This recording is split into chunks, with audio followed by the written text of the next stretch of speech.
Hey guys, I hope things are going good.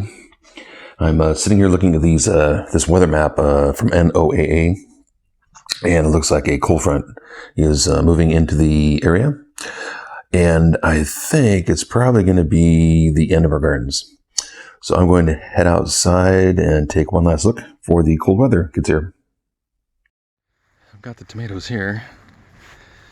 That one's an ox heart. These things have just been get so hot here in the summertime. Usually the upper 90s. Occasionally breaks 100. Growing in these bags, even though I watered them 2 or 3 times a day. These tomatoes really should be growing on the ground. The plants are they're just thrashed. Fortunately, it's the end of the season, so it's like there's a Boxcar Willy there, which is pretty much ripe. Cherry tomatoes have kind of hung in there. They're still looking, might get some more tomatoes off those. It's almost the end of September. I think they shut the irrigation off here in the 3rd week of October, so these are called bumblebee mix. They're kind of these streaked tomatoes. I don't know if you can see the streaking or not. Kind of can.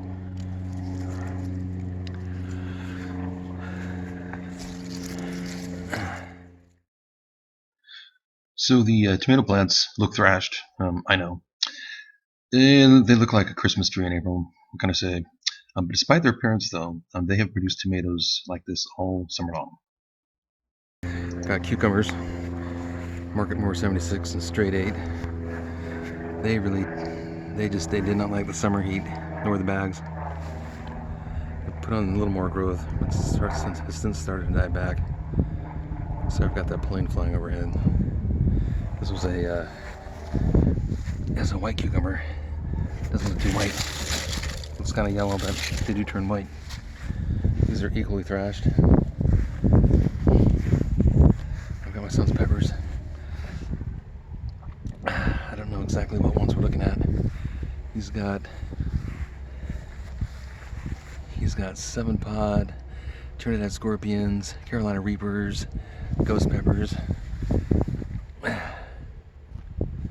It's kind of hard to tell for me because I don't really know too much about these really hot peppers. I don't know much about them.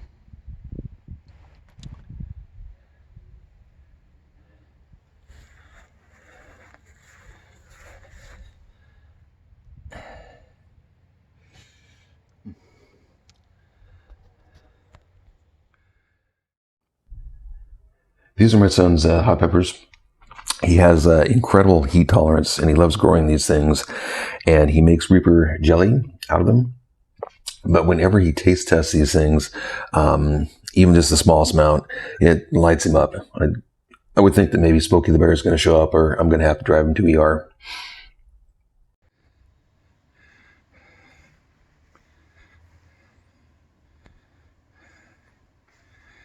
Okay, so here are my cannas.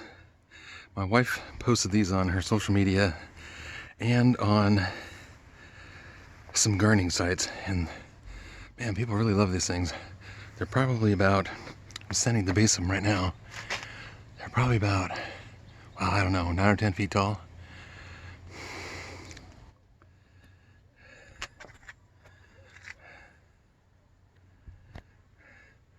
I grew these from bulbs I got from Terra Ceia Nursery in Carolina. I think it was South Carolina.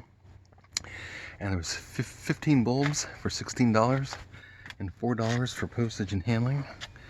And at first, these things, I wasn't sure what they were going to do because they were very small. The bulbs were very small. But these plants have just become like huge. And it's completely exceeded my expectations. And I've got hostas in here. So the first part of the garden, it was all hostas. And then once these things grew up, once these cannas grew, the hostas are back in there somewhere. I don't know, you can kind of see them back in there. So anyway, once again, these things just have not disappointed.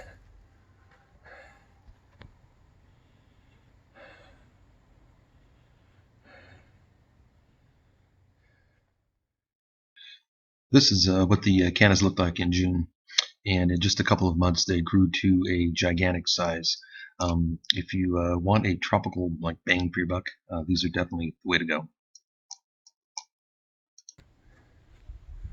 Got the zucchini squash. These things are been hit by powdery mildew. They have taken a massive hit. I'm gonna have to tear this out pretty quick. They produce like crazy though. They have, I can still see some in there right now. I've been giving away to friends, family, strangers, anybody I can find that would take them.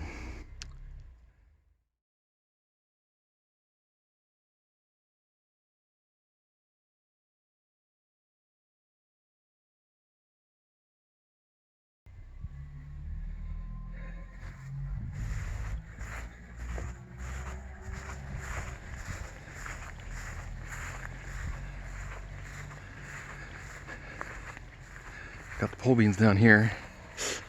Seems like, I don't know if a lot of people plant pole beans anymore.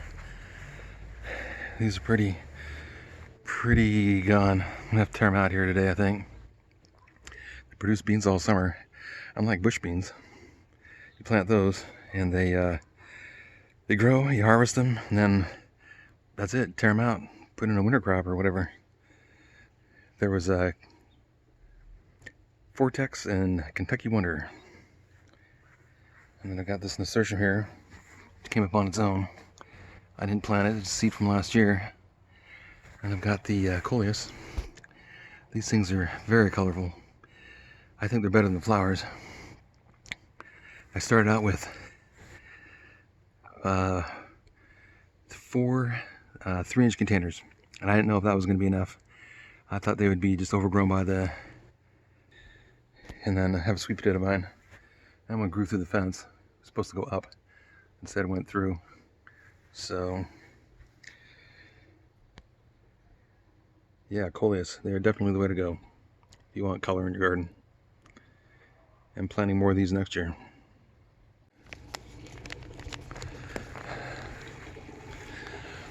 Okay, so all the flower baskets are down for the year. This is what the front of our house looked like in late July when we had all these petunia baskets hanging on the front of the house. They were just like stunning. Our house looked like Flower World. And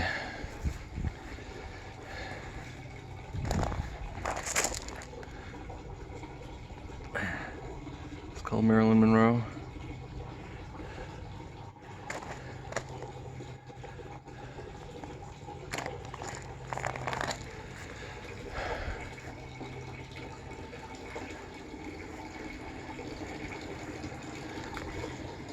This one's Memorial Day.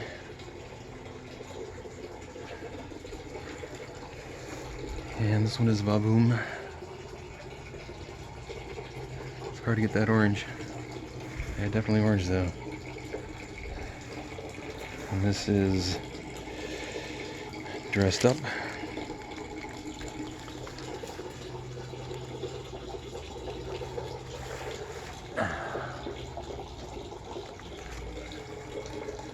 And this one is Perfect Moment. Once again, it's really hard to get those colors. This one is Love. And this one is Elizabeth Taylor.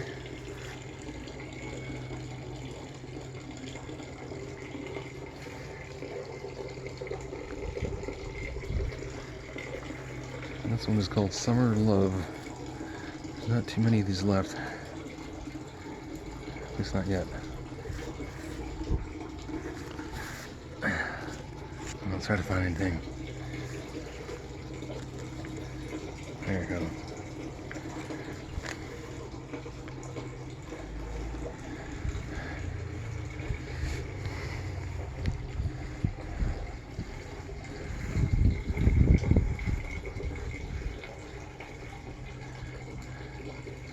Okay, and that is it for Corey's Roses.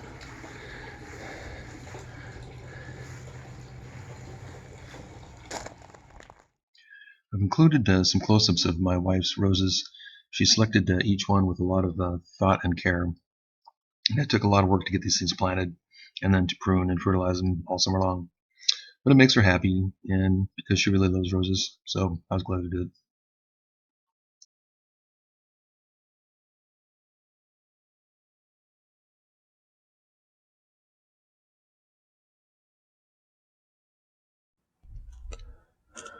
Most evenings this summer, my wife and I sat out here on the front porch with our flowers. Sometimes we had a fan going. Sometimes we had misters running because it was so hot. And always there was these sphinx moths that would come and feed among the petunias at dusk. And we'd have the sound of crickets that would just surround us. It was definitely a peaceful time. And I'm sad to see it end.